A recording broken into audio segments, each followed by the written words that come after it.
Hi, I'm Lourdes Noriega, and these are my cards for speech number 4.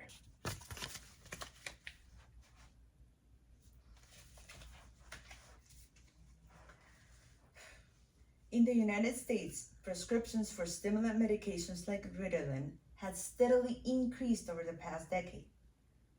According to Centers of Disease Control and Prevention, millions of adults are now being treated for attention deficit hyperactivity disorder.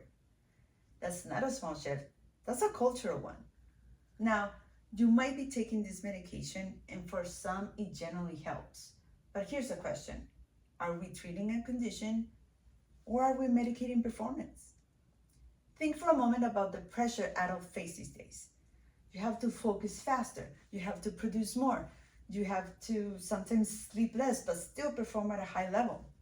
And for some, medication is necessary, but for others, it may be used as a shortcut for exhaustion, for stress, for poor sleep.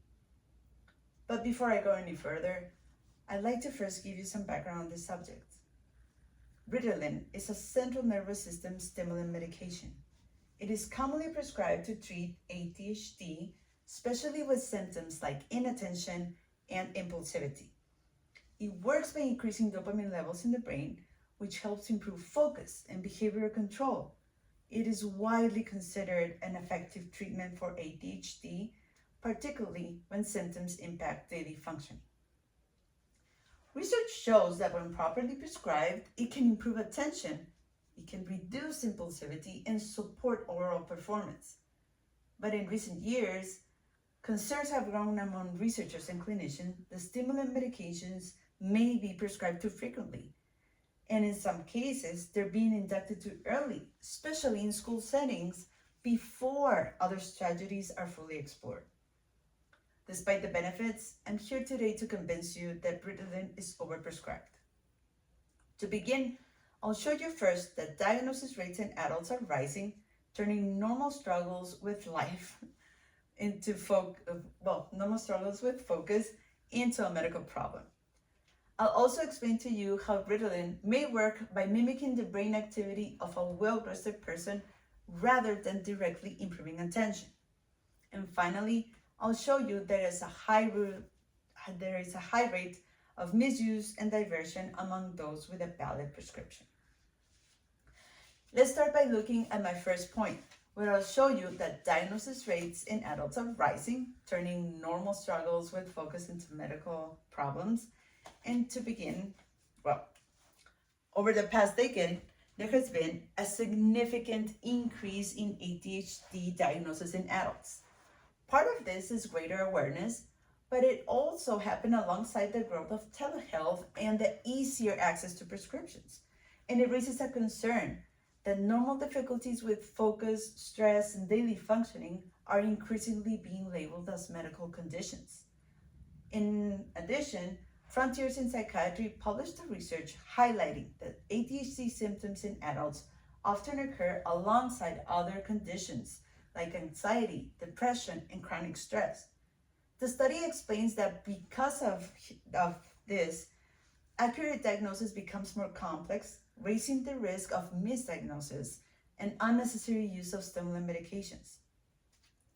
This indicates that a significant number of persons may be receiving medication not because of a clear neurological disorder, but because other factors are being mistaken for ADHD. Another reason why Ritalin may be overprescribed is that the medication may work by mimicking the brain activity of a well-rested person, rather than directly improving attention.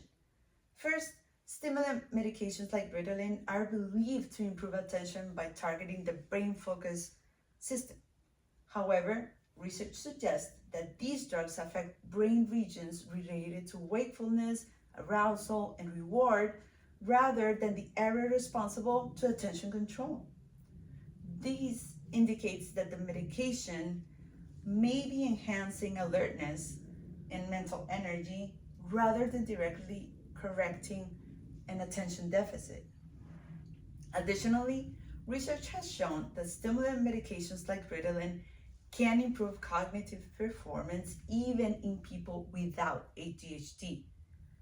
These effects are linked to increased alertness and motivation, raising the concern that the improvements in focus may reflect enhanced performance, not necessarily treatment of a mental disorder.